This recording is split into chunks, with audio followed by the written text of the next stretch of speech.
Welcome back to Beauty Bees. I'm Iris, and today we have a Project Pan intro, which is always very exciting. So I have sort of two pieces of a Project Pan to introduce today.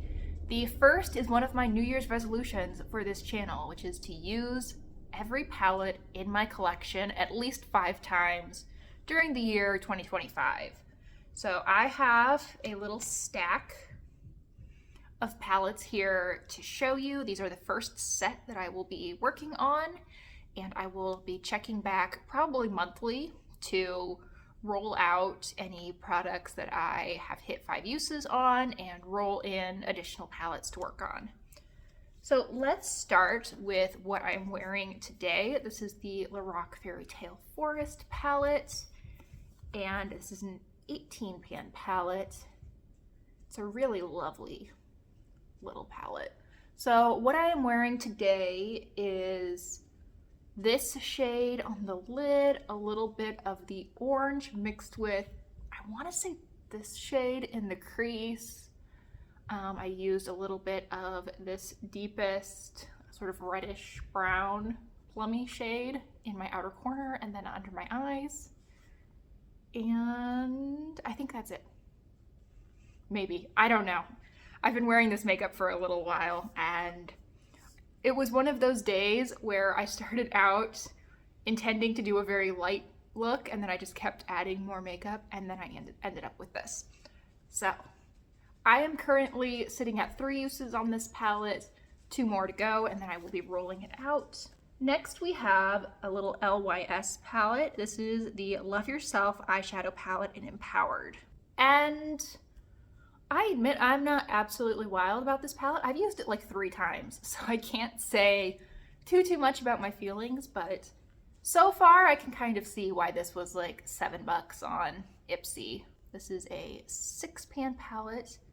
It's cute, but I don't think exceptionally good quality. So I will be working on this for 5 uses, and hopefully I will have good things to report back after 5 uses. I probably should have talked about this one second. This is the Lorac Mini palette in Mystic Oak. Now this is a 6 pan palette, and I have used this 1 time so far this year. This is an absolutely gorgeous little cool toned 6 pan palette. I love this thing. I do not foresee this being a problem at all to get to 5 uses.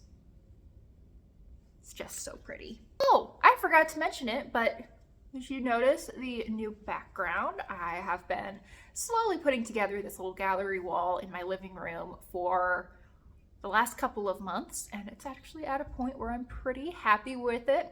My favorite is this little portrait of Beetle. I think he looks very distinguished. Anyway, this is my first time filming with this setup, so we'll see how this turns out on camera. Unfortunately, it's at a spot in my house where I really can only use this if it is bright daylight out. So it probably won't be a permanent change, but I really like this little spot. Anyway, the next 2 palettes are the 2 newest palettes to my collection. I bought both of these during the Black Friday sale at ColourPop. So first we have It's My Pleasure. This is a 9 pan palette, but I only have 8 shades in it because mine came broken. Ooh, and there's another shade that's ready to pop out. Dangerous. Okay. So here is what this palette looks like. I guess I do have a tiny little bit of bare minimum that I could use. It's a very pink purple palette, kind of bright and fun. This is the only brighter palette that I have in this time around. I will probably focus a little bit more on the brighter shades, not in this palette, but overall in my collection during the summer months, because I just think it'll be easier to get use on them. But, you know, I like pink and purple for any time of year, and I've only used this palette 1 time so far since I purchased it. So getting 5 uses here in January, February, I think will be really good progress on testing it out and getting to know how I feel about this little guy. And then the other one is, or kid you not, I was feeling very purple when I was placing that order. This is much more of a berry purple. I think it's very pretty. I have done a video on this palette already, which I will link up at the top, which actually I think I've done videos on a couple of the palettes that I've already mentioned. So those will have been linked. You would have seen those, but you know, I haven't done my editing magic yet. I will try to get this one to 5 uses. I think that I've already got this one at a use, but I didn't write it down. So we'll just start over and get to 5. And then the last palette that I'll be focusing on for the next month or so is the Taupes by Juvia's. This is a 6-pan palette, very, very neutral, pretty palette, nothing to write home about as far as quality, but it's pretty. I'll use it. I think it'll be an easy one to get to 5 uses. Those are the palettes I will be working on for January into February. I will try to do about monthly updates, and as with all of my projects, there's really nothing set in stone with this. I'm just doing this by myself. If I see something that needs some tweaking, or I spot a little challenge that I would like to add into the mix, I'll do that, and I'll do that mid-year if I want to. So that's little intro number 1.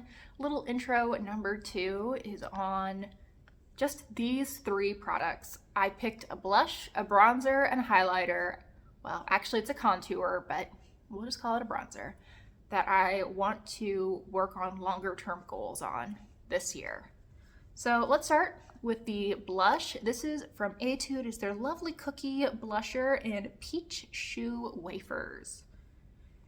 And I was working on this all last year just to hit pan, and I didn't. So we're bringing this back in. I want to hit pan. Hopefully that will happen relatively soon. I used this so often last year, I feel like it must be close, but what do I know? It is a really pretty light peachy shade.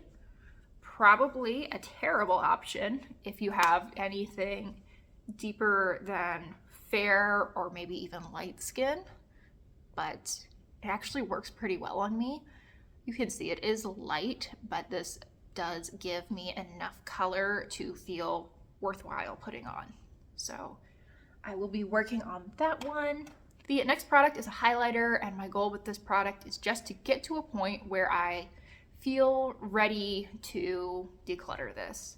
So the product in question is the Wet n Wild Color Icon Baked Blush in Don't Flutter Yourself. And I purchased this largely because it is a hummingbird blush. You can see the old hummingbird embossing on it. This is a quite old product. This probably came out, I remember Andrea Mattiliano talking about this in probably 2017 or 2018. I purchased it on clearance on the Wet n Wild website back in 2020, maybe early 2021. And I have hit pan. You can see that little speck of pan in there. And I did really enjoy this product when I first got it. You can see I have used it quite a bit over the years. It's just, I don't necessarily want to have a product that is quite this old or quite this glowy still in my collection. This was marketed as a blush, and I did use it as a blush when I first got it. Since then, I've started using it more as a highlighter or as a blush topper, just because this is a lot of shine.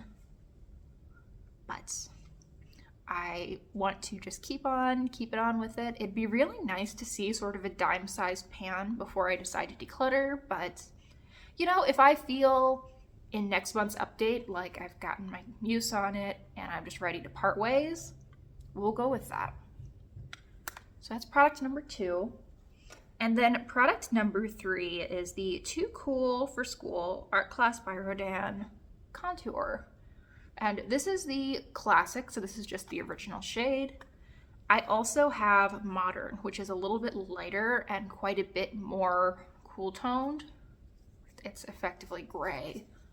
This is a little bit warmer, and I really like this product. I liked it enough that I had this for a couple of years and then purchased that lighter, cooler toned shade. I'm wearing actually the Modern one today, right here under my cheekbone and right at my temple. So there is a mixture of all three of the shades swatched out. Usually I focus my brush sort of right here in the palette, and I don't know if you can see it, but I can see that that area is quite a bit lower than the rest of the pan.